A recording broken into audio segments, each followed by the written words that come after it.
একটি মেয়েকে পটাবার জন্য আমি বিতর্ক করেছিলাম। কিন্তু আজকে তোমরা এসছো, কেউ প্রধানমন্ত্রী হবা, কেউ হিলারি হবা। কি ভয়ঙ্কর মিথ্যা কথা! কারণ আমি একটি মেয়েকে শুধু পটাতে চেয়েছিলাম। কি দিয়ে? বিতর্ক দিয়ে। সে আমাকে পাত্তা দেয় না, সে আমার দিকে তাকায় না। আমি তখন অষ্টম শ্রেণীতে পড়ি, শুধু তার দিকে একবার তাকাবো, কি সেই কৌশল, কিন্তু সে তাকায় না। পরে ভাবলাম বিতর্ককে আশ্রয় করি, সেখানে যদি দাঁড়ায় তাহলে মেয়েটি মনে হয় আমার দিকে তাকিয়েই থাকবে। এই আশায় আমি বিতর্ক করেছিলাম। এরকম আশা নিয়ে একবার আমি সিলেট যাচ্ছিলাম। তখন আমি আর অষ্টম শ্রেণীর বালক নই, এয়ারপোর্ট স্টেশন থেকে উঠেছি।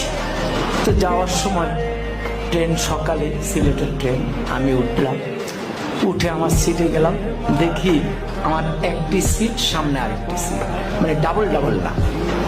পরে কেউ আসে না, পরে একটি মেয়ে আসে এবং মেয়েটি সামনে বসার পর আমি একটু সতেজ হয়ে গেলাম। পুরুষের মন তো।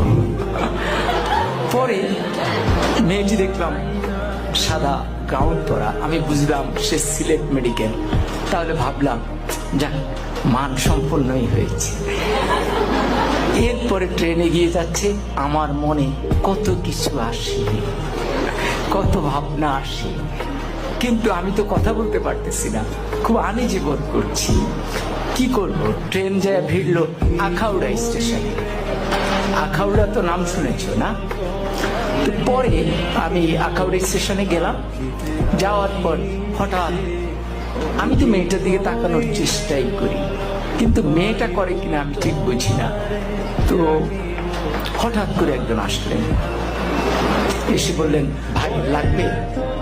আর বললাম না, আমার তো খেয়াল ওই মেয়েটির দিকে। এরপরে উনি একটু দূরে গিয়ে দাঁড়ালেন। এবার আরেকজন আসলেন, উনি এসে বললেন, লাগবে? আমি বললাম না। এবার উনিও গিয়ে দাঁড়ালেন, কেউ যাচ্ছেন না। তৃতীয় একজন, একটু মোটা, সে আরেকটু ধমকের সুরে, লাগবে? আমি বললাম না। এরপরে চতুর্থ জন আসলেন, উনি এসে বললেন, ভাই লাগবে তো? আমি বললাম না না।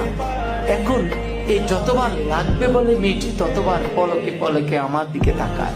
এখন আমি ঠিক বুঝতেছি না কি লাগবে, কি বলে। পরে আমি একটু উত্তেজিত হয়ে চারজনকে ডাকলাম, কি সমস্যা, কি লাগবে? আপনারা চারজনই আমাকে ঘিরে দাঁড়িয়েছেন আমার জানালার সামনে। তখন বললো, বলবো তো বলেন।